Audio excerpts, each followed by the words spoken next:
Buenas noches, muchachos. Vamos a comenzar con la clase de hoy. ¿Todos me escuchan?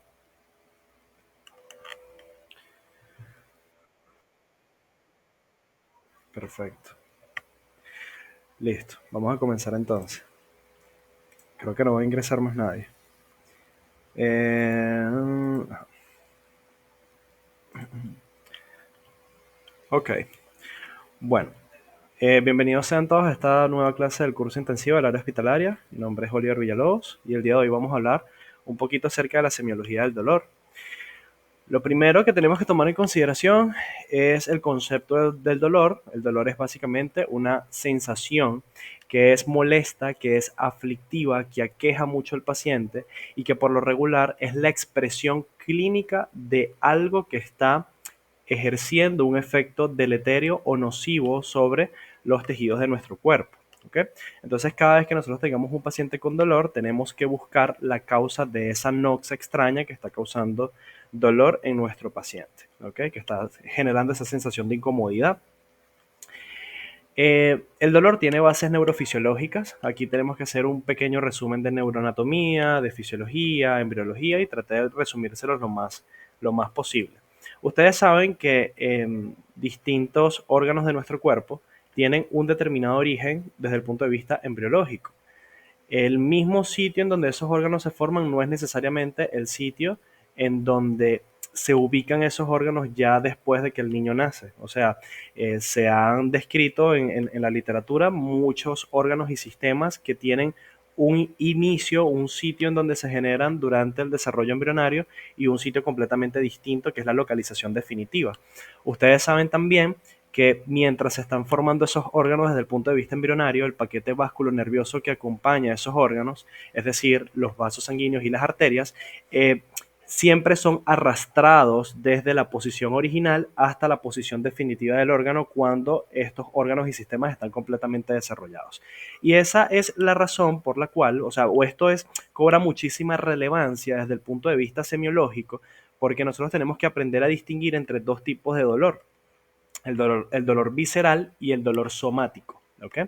El dolor somático tiene una particularidad y es que es un dolor muy bien localizable. Es un dolor que el paciente es capaz de discriminar con exactitud en qué punto le duele, ¿ok? El paciente puede definir los límites del dolor. Me duele exactamente en este punto y te lo señala con el dedo. Ese es el dolor somático. Y luego tenemos el dolor visceral. El dolor visceral es un dolor que es muy poco localizable. Es un dolor que no tiene límites claros. Es un dolor en donde, si tú le preguntas al paciente dónde le duele, el paciente te va a decir que le duele un área anatómica completa. O sea, te dice, mira, me duele todo esto y te señala con la mano, ¿ok? Entonces, desde el punto de vista embriológico, sabemos que el dolor visceral se produce por dos razones. En primera instancia, porque el tipo de fibras nerviosas que nosotros tenemos o utilizamos para el dolor de tipo visceral es fibras nerviosas de tipo C, es decir, fibras nerviosas de conducción lenta. Pero además de todo eso, el dolor visceral también se experimenta precisamente por este mismo fenómeno embriológico que habíamos mencionado anteriormente. Es decir, un órgano en concreto se forma en un punto A, pero a medida que se va desarrollando y el órgano va creciendo longitudinalmente y comienza a abarcar más espacio o inclusive comienzan a migrar de una posición a otra, van arrastrando todos esos nervios. Entonces, esa es la razón por la cual aparecen los dolores de tipo visceral, ¿ok?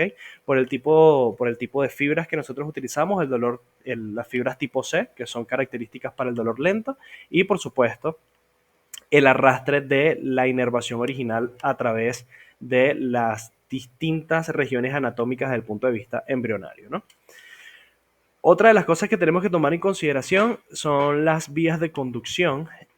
Aquí haciendo un pequeño repaso de neurofisiología, sabemos que existen o existen en líneas generales la somatosensitividad o la somatosensibilidad, que es la sensibilidad general, y por otro lado tenemos las sensibilidades especiales, ¿no? Dentro de la sensibilidad general mencionábamos, por ejemplo, el tacto fino, el tacto grueso, el dolor, las sensaciones térmicas, las sensaciones sexuales, las vibraciones, etcétera, etcétera, etcétera. Y cuando hablábamos de la parte sensorial, de las sensibilidades especiales, ya hablábamos, por ejemplo, del gusto, el olfato o la audición, o la visión, por ejemplo. Hay muchas, muchas sensibilidades en el espectro sensorial, ¿no? Pero cuando nosotros hablamos de somatosensitividad, estamos haciendo referencia principalmente a tacto fino, tacto grueso, sensibilidad vibratoria. eh, También tenemos la percepción para la sensibilidad térmica.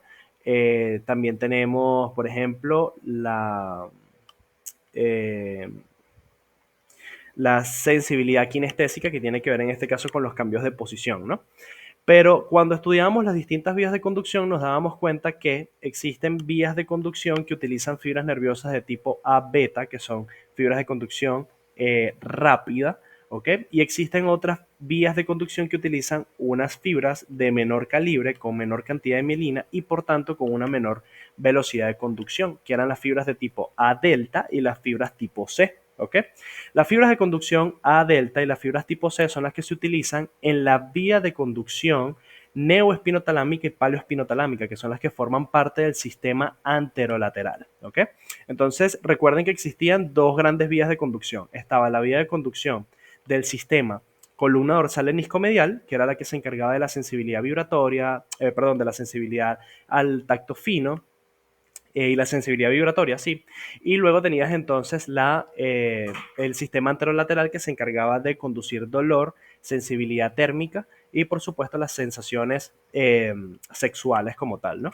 Entonces, cuando nosotros estudiamos la anatomía de ese sistema anterolateral, nos damos cuenta que tenemos un transductor en la vía periférica o en la parte más periférica del cuerpo a nivel de la piel, que era el que se encargaba de captar distintos tipos de estímulos, ¿no?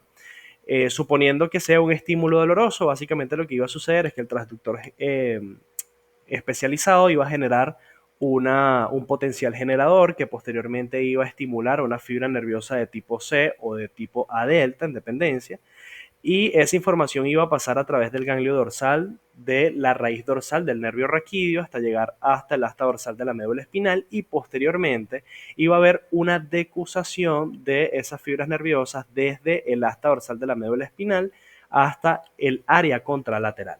Ese mismo segmento medular, pero a nivel contralateral.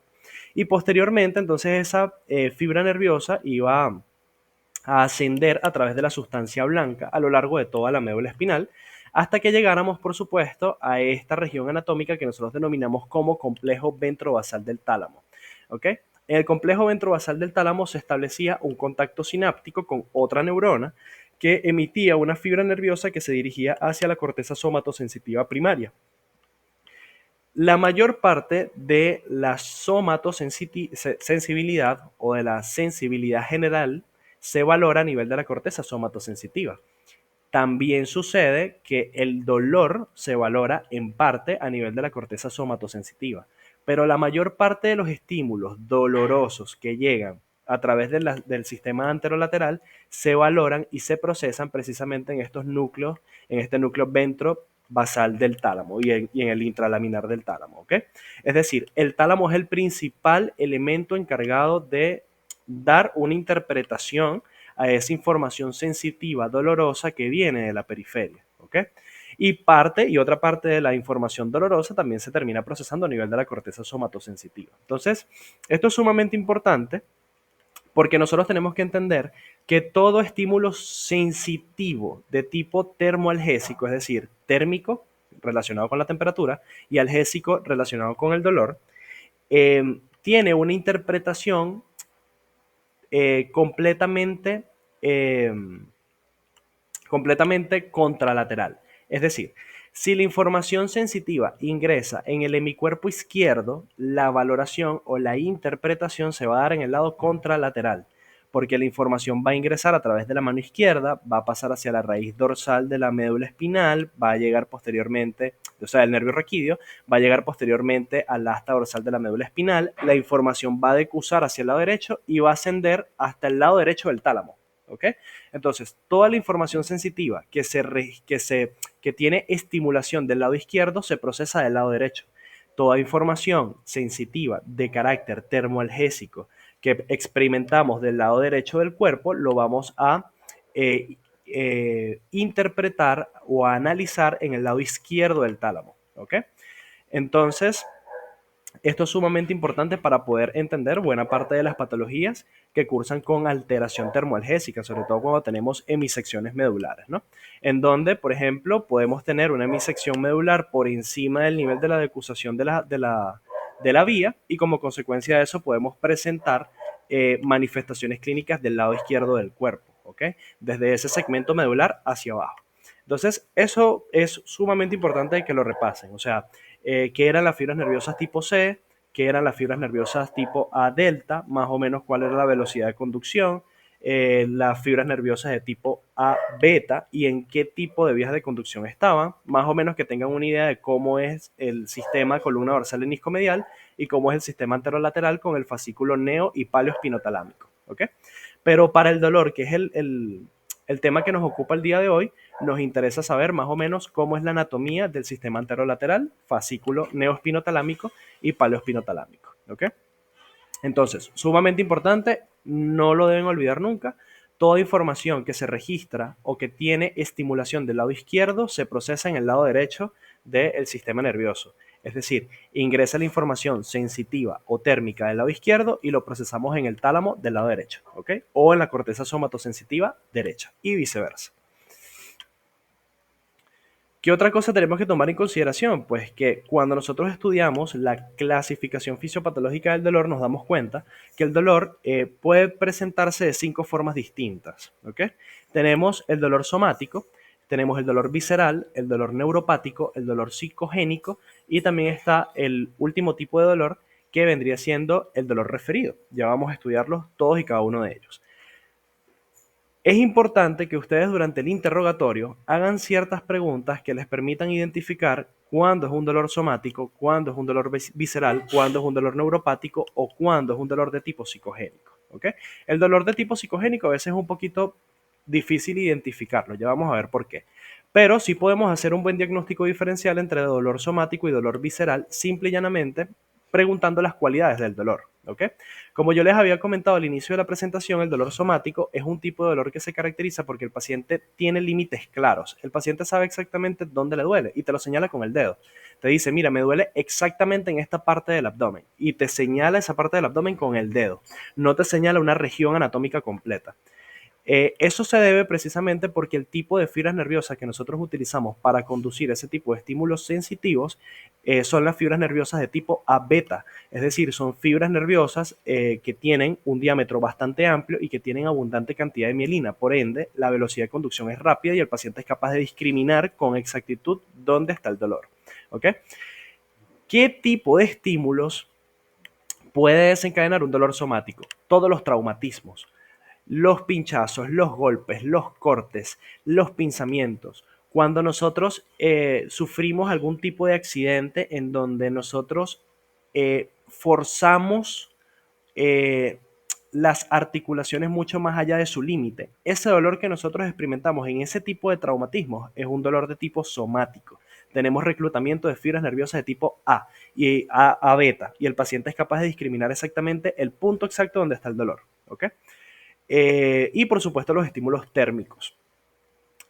Entonces, otro ejemplo claro del dolor somático, y es ultra frecuente encontrarlo, sobre todo en el área de cirugía, ya ustedes que van a comenzar el área clínica, los pacientes que hacen apendicitis, dependiendo de la fase de la apendicitis en la que se encuentren, el dolor puede cambiar de cualidad.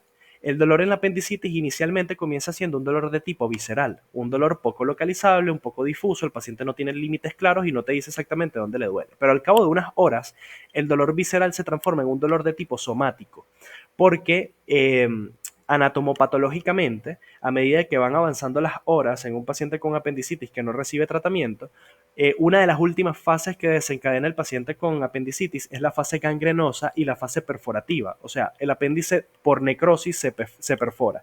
Y todo el contenido que estaba dentro del apéndice termina saliendo hacia la cavidad peritoneal. ¿Ok? Entonces, cuando nosotros irritamos el peritoneo parietal, o sea, el peritoneo que reviste la cara interna de las paredes abdominales, experimentamos un dolor de tipo somático, ¿ok? Porque el peritoneo parietal tiene abundante cantidad de fibras de tipo A delta, ¿ok? De tipo A delta. Entonces, el paciente experimenta un dolor somático. Lo que inicialmente era un dolor visceral termina siendo transformado en un dolor de tipo somático, porque tenemos irritación peritoneal y el peritoneo parietal tiene fibras de tipo A delta, que son fibras de conducción intermedia, ¿ok? No son tan rápidas como la A beta, pero sí conducen de una forma bastante rápida, en comparación a la fibra tipo C, por ejemplo, ¿ok? Entonces, fíjense cómo las cualidades del dolor se pueden ir modificando a medida de que va evolucionando la enfermedad, ¿no? Inicialmente el paciente comienza con un dolor visceral y después un dolor de tipo somático. Ahora, vamos con el dolor visceral. ¿Qué característica tiene el dolor visceral? Como les dije, por lo regular es un dolor que el paciente describe como regional, como poco localizable. El paciente no tiene límites claros, no sabe con exactitud dónde le duele, simplemente te señala un área bastante grande del abdomen, por ejemplo. ¿Ok? Ese tipo de dolor se caracteriza porque no todo el tiempo presenta alta intensidad, a veces puede presentar una intensidad leve a moderada. Y otra de las cosas que es muy característico de este tipo de pacientes es que eh, la patogenia o la fisiopatología subyacente es la isquemia, la inflamación y por supuesto la distensión de las vísceras.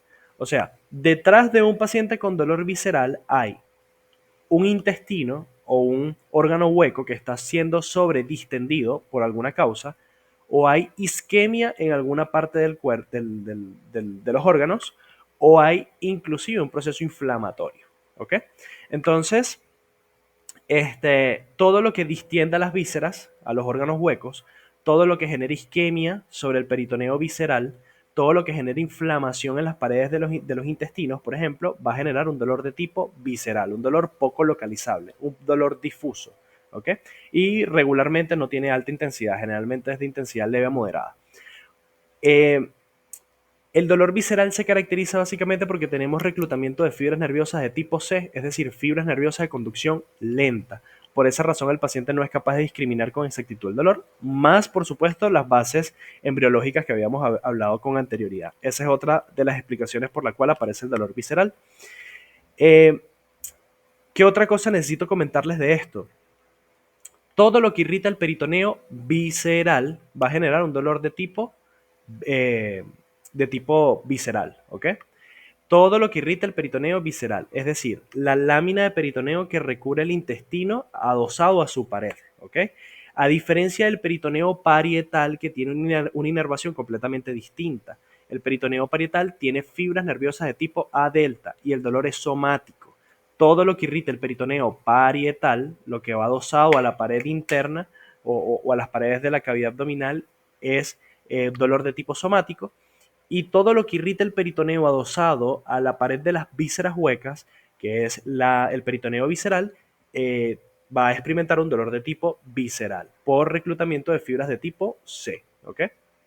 Muy bien. ¿En qué patología nosotros podemos observar un dolor visceral? Podemos observar un dolor visceral en el paciente que presenta síndrome de intestino irritable, por ejemplo. Ese paciente, cada vez que las paredes intestinales se distienden y se llenan de gases, por ejemplo, y se producen las contracciones peristálticas características del intestino, el paciente experimenta un dolor que usualmente describe como un dolor que viene y desaparece. O sea, es un dolor de tipo cólico. ¿Ok? Eso es característico del dolor visceral. Bien. Dolor que viene, desaparece. Dolor que viene, desaparece. Eso es un dolor de tipo cólico y es por reclutamiento de fibras tipo C a nivel intestinal. Luego está el dolor de tipo neuropático. El dolor neuropático, a diferencia de los demás, no tiene una base inflamatoria. No tiene una base inflamatoria, no tiene una causa inflamatoria subyacente. ¿Ok? El dolor neuropático generalmente se debe a una afectación directa a una raíz nerviosa. ¿Ok? Por ejemplo, es el típico dolor que nosotros podemos experimentar en pacientes que tienen patologías de la columna vertebral. Ejemplo, un paciente que tiene una hernia discal que comprime una raíz nerviosa, una raíz dorsal de un nervio periférico, por ejemplo. Este paciente te va a desarrollar un dolor de tipo neuropático. No tiene una base inflamatoria, sino más bien compresiva sobre el nervio. ¿Ok? Entonces, ¿qué características tiene este tipo de paciente? En primera instancia, el paciente no describe el dolor como algo punzante tipo cólico. Por lo regular, el paciente lo describe como algo urente. A veces puede ser punzante, pero no es lo común. lo más común en este tipo de pacientes es que sea urente, o sea, el paciente siente que algo le quema, ¿ok? Le está quemando, es algo que le está ardiendo. A veces se puede describir como un dolor de tipo cortante o en su defecto de tipo transfixiante, ¿ok? Ya yo les voy a explicar más o menos en qué consiste cada uno de esos tipos de dolor, ¿ok? Entonces, otra de las características súper importantes del dolor neuropático es que el dolor neuropático siempre viene acompañado de alteraciones de otras modalidades sensitivas. Es decir, el paciente presenta dolor, pero además de eso presenta hormigueo o sensación de parestesia. ¿Ok? El paciente dice que tiene mucho hormigueo en el área anatómica afectada. O también se puede experimentar en el paciente con dolor neuropático algo que nosotros denominamos como alodinia. La alodinia es una sensación de dolor provocada por estímulos sensoriales que en condiciones normales no deberían suscitar dolor o no deberían provocar dolor. Ejemplo, eh, imagínense que de repente ustedes tienen un área de la piel que está como un poco sensible y ustedes le pasan la mano como en forma de caricia, ¿ok? Una caricia no debería desencadenar dolor, pero el paciente que tiene alodinia siente dolor cuando tú le pasas la mano por allí, así sea suavemente. Eso es una alodinia. Entonces, el paciente con dolor neuropático, uno, no tiene patología inflamatoria de base. Lo segundo, el paciente con dolor neuropático generalmente lo describe como un dolor de tipo urente. A veces puede ser punzante, a veces puede ser transfixiante, a veces el paciente puede experimentar dolor en llamarada. Llamarada significa que el dolor aparece de forma súbita y desaparece de forma súbita. Y luego el paciente queda en un periodo de acalmia. Y lo último que tenemos que tomar en consideración es que siempre hay un déficit de otra modalidad sensitiva. El paciente puede experimentar alodinia o en su defecto puede experimentar parestesias. ¿Ok? Y a veces, dependiendo de la raíz nerviosa que esté afectada, pudiésemos experimentar también alteraciones desde el punto de vista motor en el área anatómica afectada, ¿no? Entonces, aquí tenemos las características del dolor neuropático, todo resumido, ¿no? Lo primero es de patrón intermitente, con episodios que varían en intensidad y duración. O sea, la intensidad del dolor no siempre es el mismo y la duración tampoco. Casi siempre se debe a la lesión de una vía nerviosa en una región determinada y genera déficit de otro tipo de sensibilidad. Ya lo habíamos hablado, el paciente casi siempre refiere parestesia o sensación de hormigueo. Carece de utilidad o sentido de alarma, se activa de forma espontánea, no requiere la participación de un estímulo externo.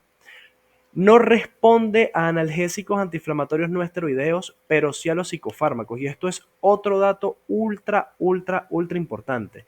El paciente con dolor neuropático típicamente te dice que después de tomarse un antiinflamatorio tipo diclofenac, ibuprofeno, ketoprofeno, naproxeno, el paciente no mejora. O sea, el dolor de este tipo de pacientes no se cura con antiinflamatorios no esteroideos ni tampoco cede con los analgésicos comunes. El paciente tiene que hacer uso de psicofármacos como la pregabalina para mejorar el dolor. ¿Ok? Entonces, eso es algo que te hace pensar en que no se trata de un dolor de tipo somático ni visceral, sino más bien un dolor de tipo neuropático. ¿Ok? Porque, vuelvo y repito, por eso les hice tanto énfasis en que la patogenia del dolor neuropático no tiene nada que ver con inflamación, sino más bien con una compresión directa sobre una vía nerviosa. ¿Ok? Entonces, como no existe inflamación en esa área anatómica, los antiinflamatorios no esteroideos no hacen absolutamente nada, ¿ok? En este tipo de pacientes, porque el problema no es una inflamación, sino más bien una afectación en el trayecto, en algún punto del trayecto de un nervio periférico, ¿ok? Eso es ultra importante. Muchas veces se experimenta como una topografía regional, o sea, generalmente abarca los dermatomas eh, inervados por ese nervio afectado, conduce a trastornos tróficos y el paciente puede desarrollar alodinia, como les estaba comentando, mecánica y térmica. Muy bien. Luego tenemos el dolor de tipo psicogénico. El dolor de tipo psicogénico se caracteriza porque tenemos un paciente que presenta un dolor que puede ser constante o puede ser episódico, ¿ok? O esporádico, pero que definitivamente es muy limitante para el paciente. O sea, limita mucho al paciente en sus actividades diarias o cotidianas. Y la característica fundamental del dolor psicogénico es que no tiene una causa anatómica o somática identificable. Es el típico paciente que de repente dice que le duele una articulación o varias articulaciones, visita distintos tipos de médicos, pasa por médicos internistas, reumatólogos, neurólogos, inmunólogos, etcétera, etcétera, etcétera, etcétera, un largo etcétera, y nunca nadie le consigue una causa. ¿Ok? Este tipo de dolor es el dolor de tipo psicogénico y hay que plantearlo y hay que pensarlo siempre. O sea, es un paciente al cual eh, generalmente es de manejo multidisciplinario, o sea, este paciente lo revisan distintos tipos de médicos especialistas en distintas áreas y nunca se llega a la conclusión de ningún tipo de diagnóstico. Se hacen estudios de imagen, se hacen estudios de laboratorio y nunca se le da respuesta a ese dolor. Entonces, finalmente nos damos cuenta que este paciente realmente lo que tiene es una enfermedad de tipo psicosomática.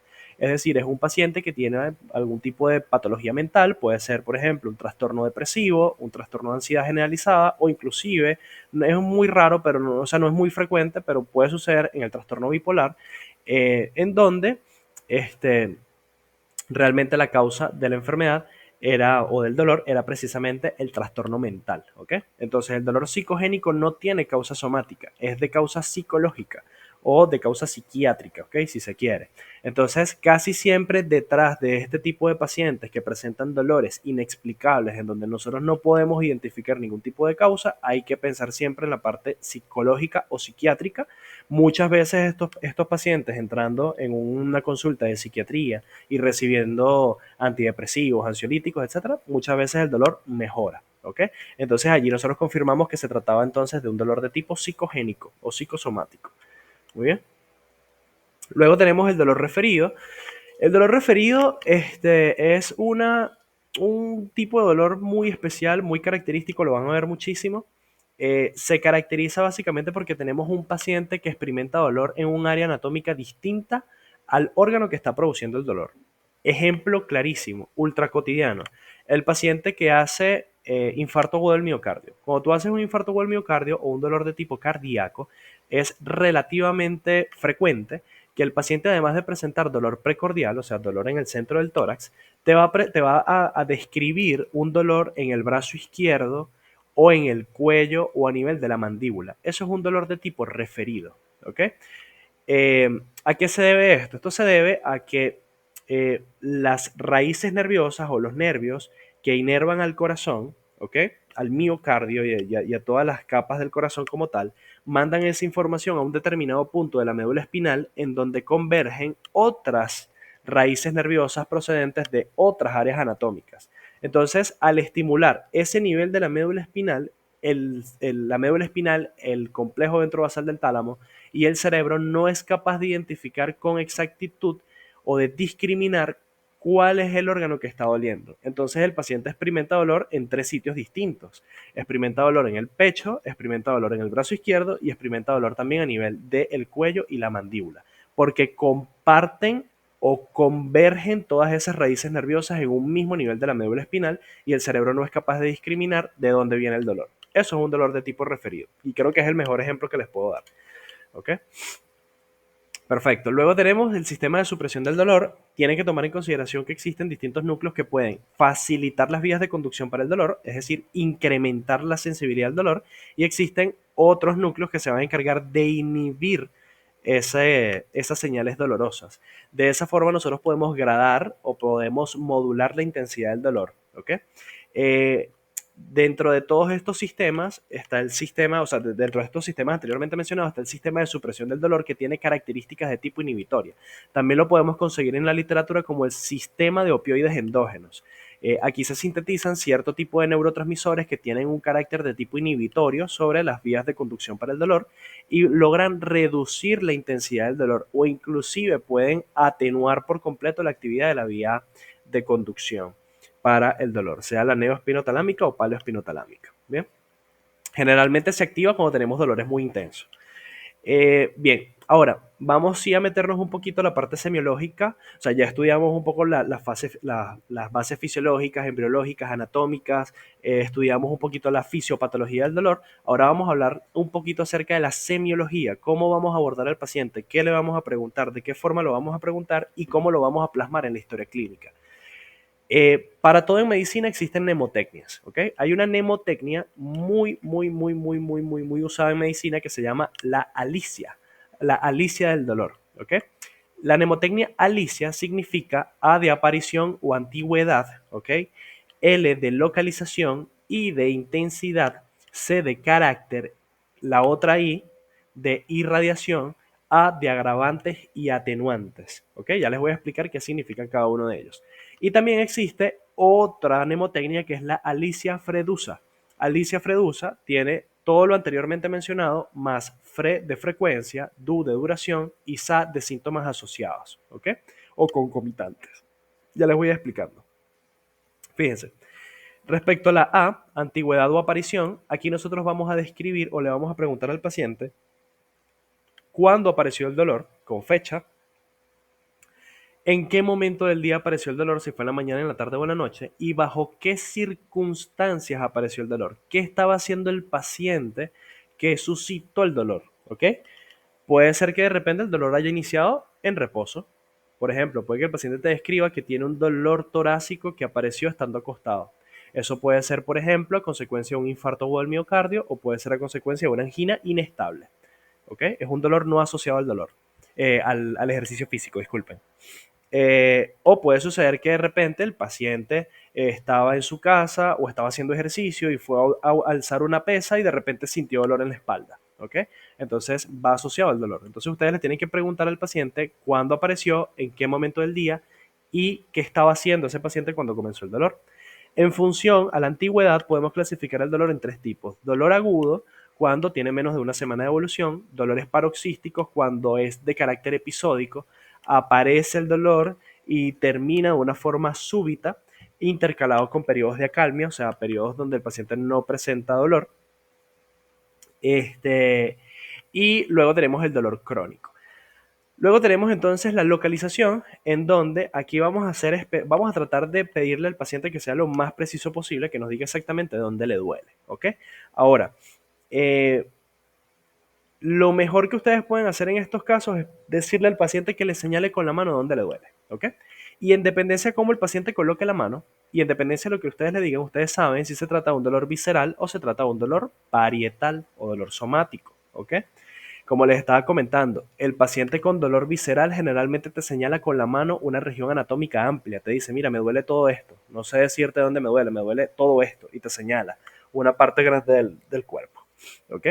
En cambio, el dolor parietal es un dolor mucho más preciso, es el dolor somático, el mismo dolor somático. El paciente te dice y te señala con el dedo, mira, me duele exactamente aquí, en esta parte del abdomen. Y te lo señala con el dedo. Bien. Entonces, la localización es súper importante. Porque nos habla evidentemente del posible órgano afectado, ¿no? Luego tenemos la intensidad. Para la intensidad, muchachos, tienen que descargarse. Yo les recomiendo que lo busquen en internet. Hay una escala que se llama la escala visual análoga del dolor, ¿ok? O la pueden encontrar también como escala de evaluación análoga del dolor, pero realmente es escala visual análoga del dolor. La escala visual análoga del dolor es como especie de una imagen en donde van a encontrar unos números del 1 al 10, ¿ok?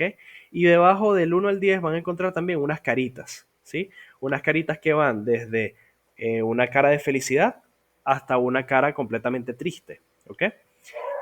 Esa escala la pueden aplicar tanto en adultos como en pacientes pediátricos.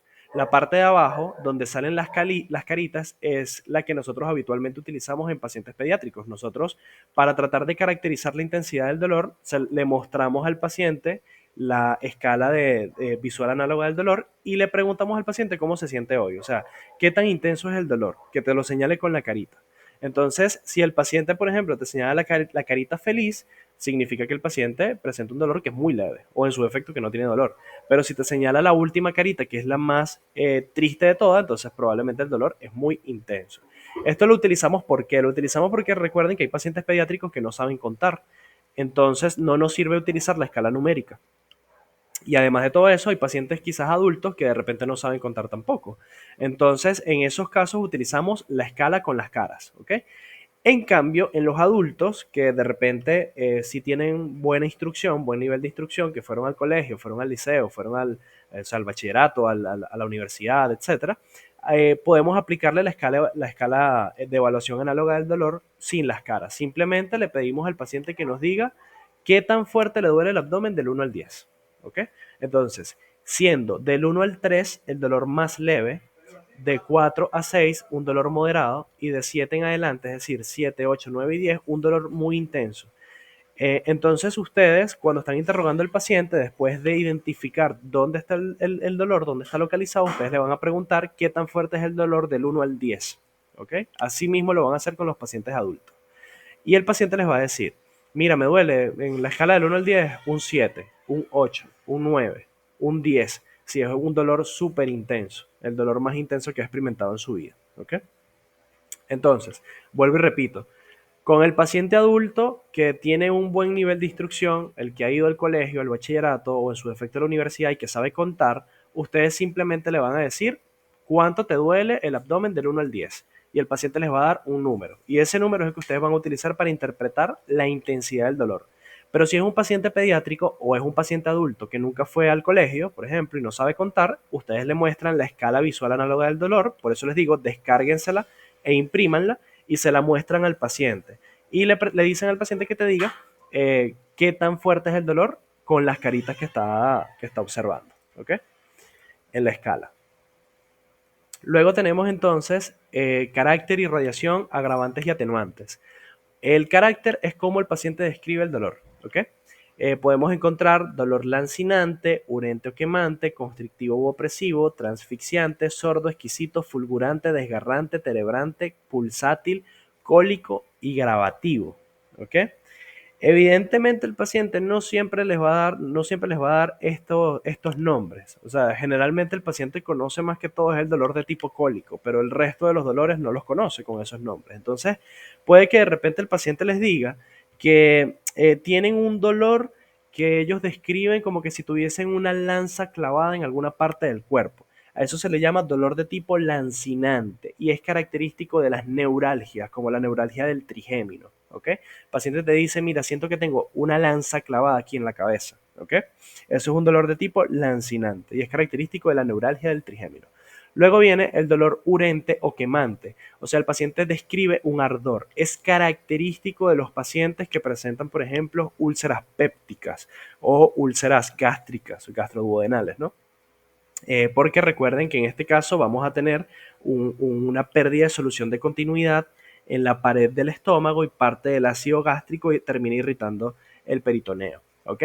Entonces eso genera un dolor quemante o urente porque es ácido clorhídrico, ¿no? Generalmente el paciente lo refiere a la altura de la región epigástrica, muy característico. Otro ejemplo de dolor urente pudiese ser el dolor que experimentan los pacientes con herpes zóster. ¿Ok? Los pacientes que hacen lesiones en piel con herpes pasan por una serie de fases.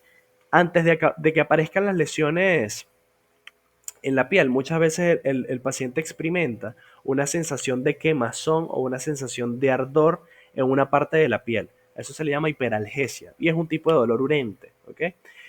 O quemante. El paciente describe que siente que se le está quemando la piel, ¿ok? Y luego aparecen las lesiones típicas del herpes, ¿ok? Otro ejemplo de carácter del dolor puede ser el dolor constrictivo u opresivo. El constrictivo u opresivo es típico de los pacientes con patologías de tipo cardiovascular o los síndromes coronarios, las anginas de pecho, los infartos agudos del miocardio. El paciente te describe que siente que tiene algo en el tórax que lo está comprimiendo, que no lo está dejando respirar bien, que no lo deja expandir la respiración de forma correcta, que siente como que si tuviese una banda alrededor del tórax que no le permite, en este caso, respirar de forma correcta. Eso es un dolor constrictivo u opresivo, típico del síndrome coronario. Luego está el dolor de tipo transfixiante. Transfixiante significa que, que el dolor se experimenta en ambas caras de una región anatómica.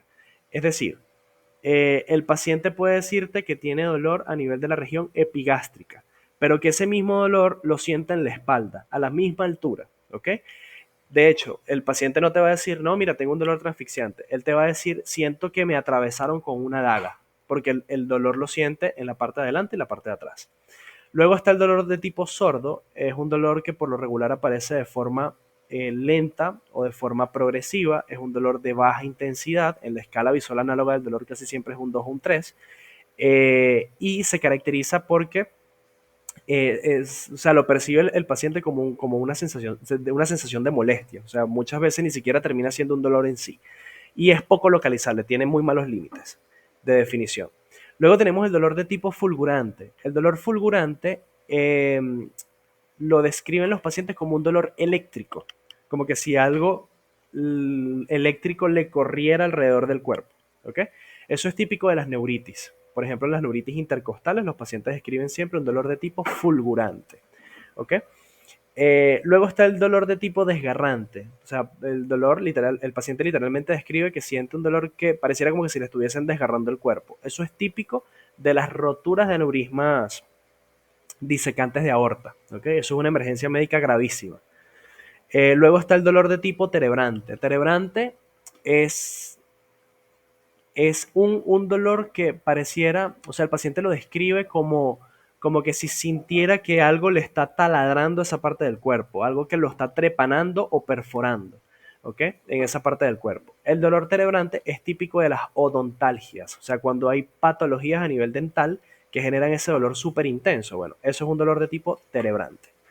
Luego está el dolor pulsátil. Pulsátil significa que pareciera como que si el dolor se intensifica que eh, cada vez que los vasos sanguíneos eh, dan su onda pulsátil. ¿Ok? Es típico de los pacientes con migraña. O sea, el paciente te puede describir, por ejemplo, que siente que le están pateando la cabeza de forma rítmica. Que cada vez que el paciente experimenta dolor, lo hace de forma rítmica y pareciera como que si algo le estuviese latiendo en la cabeza. Eso es un dolor de tipo pulsátil, típico de las migrañas.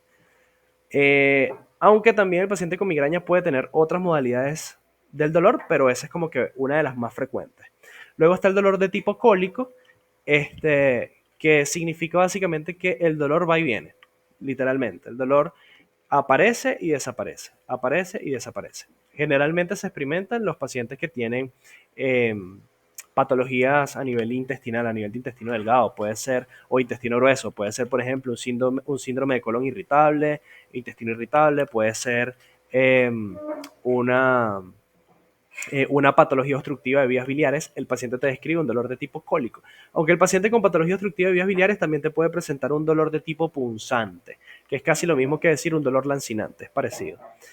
Y luego está el dolor gravativo, que es muy parecido al dolor sordo, o sea, es más que un dolor, una molestia, ¿ok? Una sensación de pesadez en un área anatómica específica. Luego tenemos la irradiación, que es hacia dónde se irradia, hacia dónde se propaga ese dolor, ¿ok?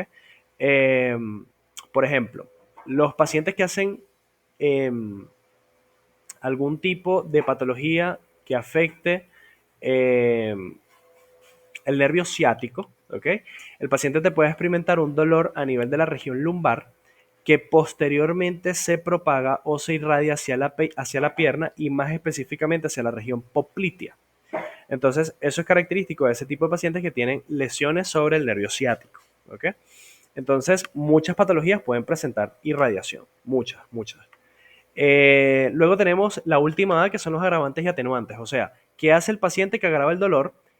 Eso es un agravante. ¿Y qué hace el paciente que atenúa el dolor? Eso es un atenuante. Por ejemplo, un agravante. El paciente que tiene una pleuritis, o sea, inflamación de la pleura, independientemente de cuál sea la causa, cada vez que el paciente respira profundamente, le duele más, agrava más el dolor. Cada vez que el paciente respira profundamente o cada vez que el paciente tose. Cuando el paciente tose, le duele el pecho. Y es característico de la inflamación de las pleuras, por ejemplo, en los pacientes que hacen neumonías. Eso muchas veces lo describen como un dolor en punta de costado, ¿ok? Y es típico de las neumonías. Eso es un agravante, por ejemplo. Eh, Otro ejemplo pudiese ser el paciente que tiene una patología obstructiva de vías biliares y consume alimentos ricos en grasas. Cada vez que el paciente consume alimentos ricos en grasas, suele presentar más dolor a nivel de la región epigástrica o inclusive a nivel de hipocondrio derecho e inclusive puede hasta vomitar. ¿Ok? Eso es un agravante. la ingesta de comidas copiosas y con alto contenido graso. Luego tenemos los atenuantes, o sea, ¿qué hace el paciente que atenúa el dolor? Puede ser que, por ejemplo, el paciente te diga, mira, yo me tomé un diclofenac y se me quitó el dolor. Eso es un atenuante, ¿ok? Y eso va descrito en la enfermedad actual. Eh, Otro atenuante pudiese ser la posición en plegaria mahometana, cuando puedan, búscanlo, se llama así, posición en plegaria mahometana, o posición genupectoral. La pueden encontrar de ambas formas. Es típico de los pacientes con pericarditis.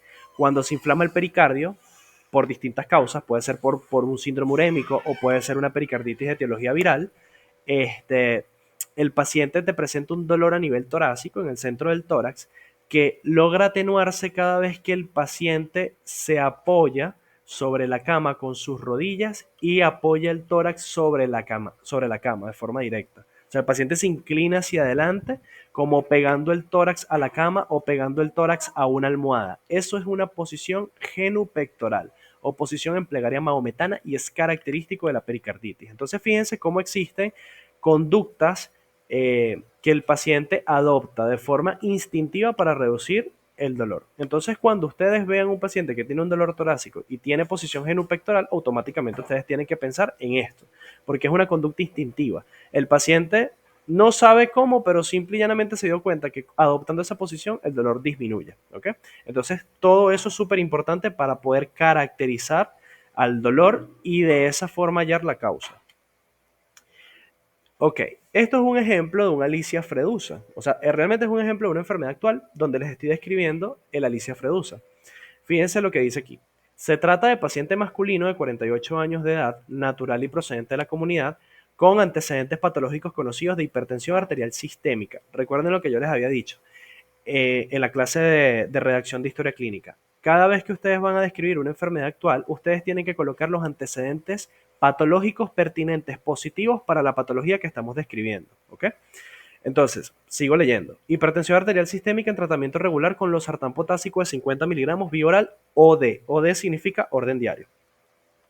¿Ok?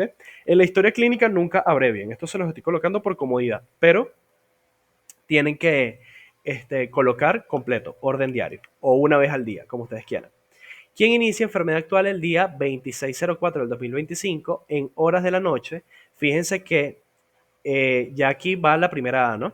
Estoy diciendo en qué fecha apareció, 2604 del 2025. Les estoy diciendo en qué momento del día, les coloqué en horas de la noche, ¿ok? Caracterizado por dolor de aparición repentina, localizado en región precordial, ¿ok? Si ustedes quieren ser un poquito más específicos, ustedes pudiesen decir que apareció en horas de la noche durante el reposo, caracterizado por dolor de aparición repentina, ¿ok? En región precordial. De alta intensidad le coloqué un EVA 8 de 10, ¿ok? De carácter opresivo, irradiado al cuello y al brazo izquierdo, que no atenúa con el reposo ni con la administración de nitroglicerina, con una duración mayor de media hora. Concomitantemente, náuseas, emesis y sensación de muerte inminente, ¿ok? Ojo, a esta enfermedad actual le pueden agregar muchas más cosas, ¿ok?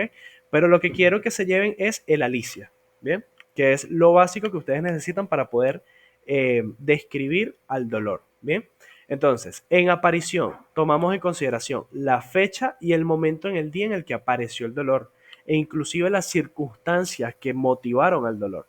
Por ejemplo, si el paciente estaba haciendo algún tipo de actividad física o si estaba en reposo. Eso lo pueden colocar aquí. Fíjense que todo va en orden. Luego de la aparición viene la L de localización, localizado en región precordial. Luego viene la otra I, que es la intensidad, alta intensidad, EVA 8 de 10, ¿ok? E inclusive hay quien en vez de colocar la intensidad aquí colocan la irradiación. Eso está bien, ¿ok? Está bien, no hay ningún tipo de problema con eso. El carácter, de carácter opresivo irradiado al cuello y al brazo izquierdo. Ya toqué carácter e irradiación. Y luego viene agravantes y atenuantes, que no atenúa con el reposo ni con la administración de nitroglicerina con una duración mayor de media hora. Si el paciente no les describe agravantes, no lo coloca. Concomitantemente, náuseas, émesis y sensación de muerte inminente. Inclusive, estas náuseas y émesis, que es vómito, lo podemos describir mucho más, ¿no? Pero bueno, efectos prácticos de la clase de dolor, Simplemente me interesa que aprendan a describir como tal el dolor mediante la Alicia Fredusa. Bueno, muchachos, eso ha sido todo por la clase de hoy. Espero que les haya gustado. Voy a parar la grabación y les voy a pasar el link de una vez con, sí, el link de la clase de hoy. O sea, lo voy a subir de una vez para que tengan eso allí. Bueno, muchachos, espero que haya sido de provecho, que les haya gustado. Buenas noches. Cualquier cosita, cualquier duda que tengan, me escriben al privado, porfa. O pueden plantear la pregunta por el grupo, porque capaz la pregunta que tienen ustedes lo tienen los demás. Entonces, planteen las preguntas por allí.